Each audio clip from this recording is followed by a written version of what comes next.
To fix the Canon code error 5.1.00 on your printer, it's essential to identify the possible causes.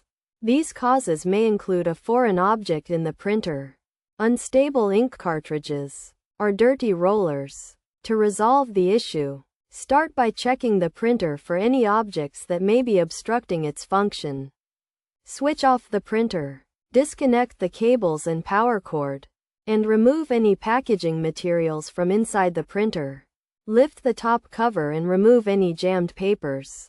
Additionally, inspect the printer for foreign materials like pens and staples, and check under the printer tray for small pieces of paper.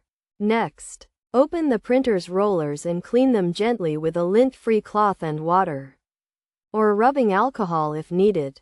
Be cautious not to use excessive water. Reinstalling the ink cartridges may also resolve the issue.